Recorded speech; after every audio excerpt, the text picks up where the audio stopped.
If you enjoyed this podcast, please consider liking, sharing, and subscribing to the channel. Sharing it with your friends and family helps spread knowledge. And when we help others grow, we grow too. Thank you so much for listening. Let's dive into the podcast. The night sky darkens. The initial mass sighting on March 13, 1997. The clock struck 8 that March evening when Sarah Martinez stepped onto her backyard patio in Phoenix. She was reaching for her laundry when something made her look up. What she saw changed everything. A massive shape moved across the stars above her house. It was dark against the night sky, but lights marked its edges. 5 bright orbs formed a perfect V pattern, each one larger than any aircraft light she had ever seen. The object moved without sound, gliding like a shadow over the desert city. Sarah was not alone. Across Phoenix, thousands of people stopped what they were doing and stared upward. The lights appeared first over the northern suburbs around 8 o'clock. Families eating dinner rushed outside. Children pressed their faces to windows. Drivers pulled over to watch the sky. The formation stretched wider than a football field. Some witnesses said it looked like a flying wing. Others described a triangle with rounded edges. But everyone agreed on one thing. The lights moved as one solid object, not separate aircraft flying together. Phone lines began buzzing. The first calls came from Prescott, a small town north of Phoenix. Then reports flooded in from Scottsdale, Tempe, and Glendale. Each caller described the same impossible sight. Massive lights moving silently overhead. Mike Torres, a truck driver, watched from his rig on Interstate 17. The lights passed directly above him, blocking out stars as they went. He estimated the object was only a few hundred feet up, close enough to see its solid shape between the lights. The formation traveled southeast at a steady pace. It took nearly 2 hours to cross the entire metro area. As it moved, more witnesses joined the growing crowd of observers. Convenience store clerks stepped outside. Restaurant patrons abandoned their meals to watch from parking lots. Local news stations received hundreds of calls. Radio hosts interrupted regular programming to take reports from listeners. The police department logged over 50 witness accounts in the first hour alone. But the strangest part was yet to come. Around 10 o'clock, a second set of lights appeared. These were different. A straight line of bright orbs hovering over South Mountain. They hung motionless in the sky for several minutes, then began winking out one by one. By 10:30, the night sky returned to normal, but Phoenix would never be the same. Word spread quickly through neighborhoods and workplaces. Something extraordinary had visited their city, and thousands of people had seen it with their own eyes. The questions began immediately. What were those lights? Where did they come from? And why had they chosen Phoenix? The military response, the F-16 jets and official explanations. The Air Force had to say something. Too many people saw the lights. Too many questions filled the phone lines. So they stepped forward with their answer. Military flares, they said. Simple as that. The story went like this. A-10 Warthog planes had dropped bright flares during training at Barry Goldwater Range, south of Phoenix. The pilots were practicing, nothing more. The flares fell slowly through the dark sky, creating those strange lights everyone saw. But there was more to the military story. F-16 fighter jets had scrambled that night. They raced through the Arizona sky after reports came flooding in. The pilots searched for whatever was out there. They found nothing unusual. The Air Force seemed confident. Their explanation covered everything. Training exercise, flares, fighter jets responding to calls. Case closed. Yet something felt wrong to those who witnessed the lights firsthand. Sarah Martinez had watched from her backyard in Scottsdale. She shook her head when she heard about flares. Those lights moved together, she insisted. Perfect formation, silent. Flares don't do that. Others agreed. The lights had appeared too organized, too deliberate. Flares tumble and drift with the wind. These lights held their positions like ships in a fleet. Dr. James Webb, an astronomy professor, studied the reports carefully. "The timeline doesn't match," he said quietly. "Military flares burned for minutes. These lights stayed visible much longer. Some witnesses saw them for over an hour." The shape bothered people too. Flares create individual points of light. Witnesses described something different: a massive craft with lights along its edges. Something solid, blocking out stars as it passed overhead. Military officials stuck to their story. They showed videos of flare drops from other training exercises. The bright lights falling through darkness looked similar to what people reported. But the comparisons only raised more questions. Why had the military waited so long to explain? The lights appeared on March 13th. The official statement came weeks later. In those weeks, speculation grew wild. People wondered what the delay meant. Phone calls poured into Luke Air Force Base. Reporters demanded answers. Citizens wanted details about the training exercise. The military provided basic facts but stayed quiet about specifics. Some witnesses felt dismissed. Their careful observations were reduced to a simple mistake. They had seen military flares, nothing more. But they knew what they had experienced was different. The flare explanation created two camps: believers who accepted the military's version, and those who remained convinced they had witnessed something extraordinary. The debate was just beginning. Eyewitness accounts and media attention, the mystery deepens. The official explanation felt neat and tidy, but many people weren't buying it. Phone calls flooded local news stations. Letters poured into newspapers. Families gathered around dinner tables, sharing what they saw with their own eyes. Sarah Martinez, a nurse from Scottsdale, shook her head when reporters asked about flares. She had watched the lights move in perfect formation for 20 minutes. "Flares," she insisted, "don't glide silently across the sky like that. They fall. These lights had purpose." Dr. Richard Hayes, a pilot with 30 years of experience, spoke to anyone who would listen. He knew aircraft inside and out. What he witnessed that night defied every rule of flight he understood. The lights moved too slowly for jets, too fast for balloons, and made no sound at all. Then came the bombshell that changed everything. Fife Symington, Arizona's governor during the incident, had initially dismissed the reports with jokes and staged press conferences. But 10 years later, he stepped forward with stunning honesty. He had seen the lights himself. They were massive, otherworldly, and unlike anything in military arsenals. The governor's admission sent shockwaves through the media. Here was a man who had access to classified military briefings, someone who knew exactly what conventional aircraft could do. His words carried weight that ordinary citizens' accounts somehow lacked. Local television stations found themselves caught between two stories. The military said flares. Hundreds of witnesses said something else entirely. News anchors struggled to present both sides without seeming foolish or dismissive. National media picked up the thread. CNN ran features.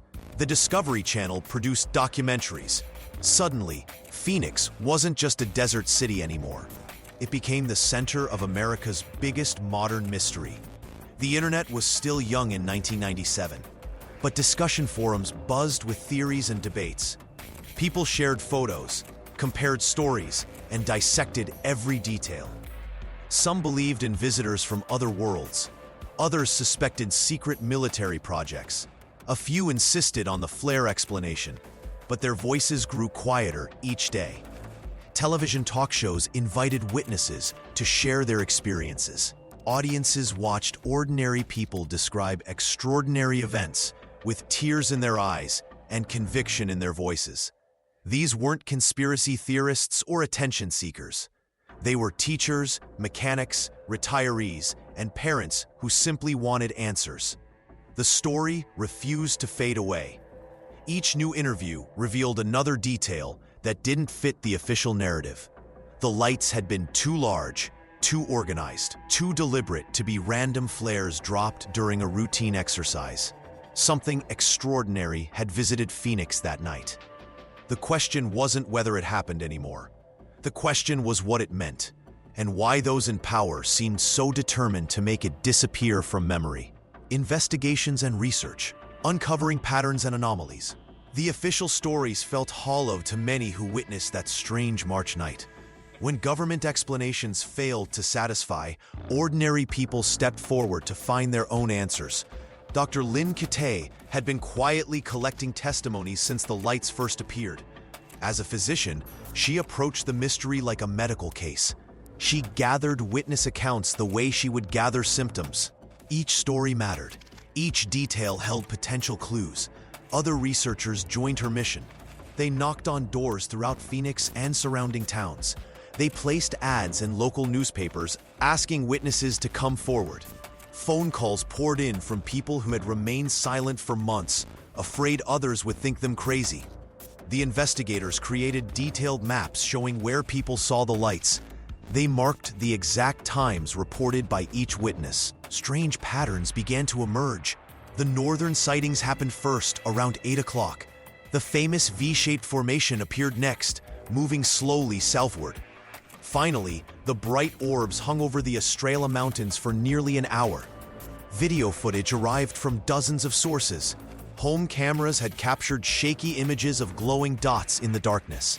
Some videos showed clear structure and movement. Others revealed only distant lights that could be anything. The researchers studied each frame, comparing angles and timestamps. The work proved harder than anyone expected.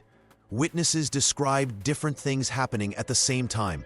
Some saw solid objects blocking out stars. Others noticed only separate lights moving together. A few reported hearing no sound at all, while others claimed they heard a low humming noise. Radar data became the holy grail of evidence. Military installations tracked aircraft that night, but getting access to those records felt impossible. When fragments of radar information finally surfaced, they showed gaps. Objects appeared and vanished from screens without explanation. Flight controllers reported anomalies they could not identify. The researchers faced constant challenges. Memory played tricks on witnesses as months passed.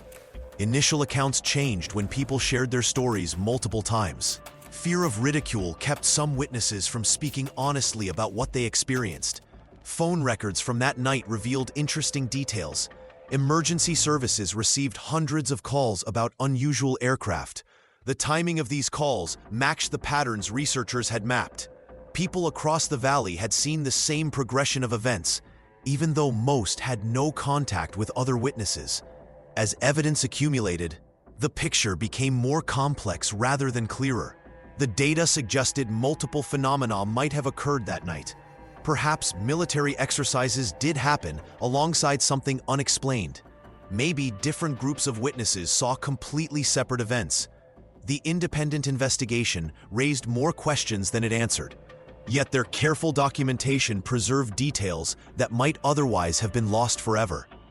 Official silence and conspiracy theories. The aftermath and cultural impact. The weeks after March 13th brought something unexpected. Silence. The military had given their flare explanation, but then the official voices simply stopped talking. No follow-up reports. No detailed investigations made public. No answers to the hundreds of questions that kept pouring in from witnesses who knew what they had seen was no ordinary military exercise. This quiet created something powerful. When people can't get answers, they start looking for their own. Witness after witness came forward, sharing their stories with local news stations. A grandmother described how the craft moved without sound over her backyard. A police officer talked about lights that seemed to respond to his flashlight. A pilot with 30 years of experience said nothing in his training could explain what he witnessed that night. But where were the officials? Where were the detailed reports that such an event should have triggered? The silence felt deliberate to many. Some began to wonder if there was more to hide than just a routine military training exercise. Others questioned whether the government knew exactly what had happened but chose to keep it secret. Years passed, and the Phoenix Lights transformed from a local news story into something much larger. Documentary filmmakers arrived in Arizona. Authors wrote entire books about that single night. The History Channel featured the event in multiple programs. The story spread beyond Arizona's borders. People in other states began sharing their own strange sightings. The Phoenix Lights became a symbol, a reference point for anyone who believed we weren't alone in the universe. Online forums buzzed with theories. Some claimed the military had been testing secret aircraft. Others believed extraterrestrial visitors had chosen Phoenix for a massive display of their presence. A few suggested the lights were part of a government psychological operation. What made these theories grow stronger was the continued official silence. When authorities don't explain mysterious events thoroughly, people fill in the gaps themselves. Human nature demands answers, and when none come from official sources, alternative explanations flourish. The Phoenix Lights became part of Arizona culture. Tour companies began offering UFO tours of the desert. Gift shops sold Phoenix Lights merchandise. The event appeared in movies and television shows. Most importantly, it changed how people viewed government transparency. Many witnesses felt dismissed and ignored. Their trust in official explanations weakened. They realized that extraordinary events might not always receive extraordinary investigation.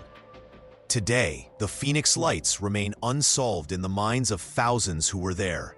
The official flare explanation satisfied some, but left many others convinced they had witnessed something far more significant. The mystery lives on, growing stronger with each passing year, fed by the very silence that was meant to make it disappear. Retrospective Analyses, what remains unexplained? 25 years have passed since that March evening in 1997.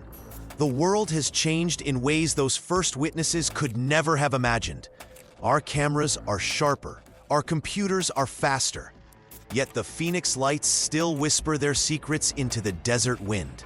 New teams of investigators returned to the case with fresh eyes and powerful tools. They fed the grainy footage through advanced software that could separate light from shadow with precision their predecessors never dreamed of. Frame by frame, pixel by pixel, they searched for answers hidden in the darkness. Digital mapping systems recreated the exact positions of witnesses across the valley. Scientists plotted every sighting on interactive grids, measuring angles and distances with mathematical certainty. The patterns that emerged were both fascinating and troubling. Some recordings revealed details that earlier analysis had missed completely. Enhanced video showed subtle movements in the light formations that defied simple explanations. The objects seemed to respond to each other, maintaining perfect spacing even as they drifted across the sky. Researchers tracked down witnesses who had stayed silent for decades. A retired air traffic controller finally spoke about radar readings that made no sense. A military photographer shared images he had kept locked away in a safe. Their stories added new layers to an already complex puzzle. Government attitudes began shifting in ways that would have seemed impossible in 1997. Official reports acknowledged that some aerial phenomena remained beyond current understanding. The same agencies that once dismissed such accounts now created special programs to study them. The Phoenix Lights became a reference point for this new openness. When pilots reported similar sightings over other cities, investigators compared them to the Arizona events. The 1997 case had become a measuring stick for the unexplained. But technology and transparency could only go so far. Computer analysis confirmed what witnesses had always insisted. The lights displayed characteristics that flares simply could not produce. The objects moved with purpose and coordination that challenged conventional explanations. Some footage showed the lights appearing to merge and separate in ways that still puzzle experts today. Enhanced audio revealed strange electromagnetic signatures that accompanied the visual displays. These discoveries raised more questions than they answered. The desert keeps its secrets well. Despite all our advances, despite our sophisticated instruments and open minds, something about that night remains just beyond our grasp. The Phoenix Lights continue to glow in our collective memory, as mysterious now as they were when they first appeared over the Arizona sky. Perhaps that is exactly as it should be.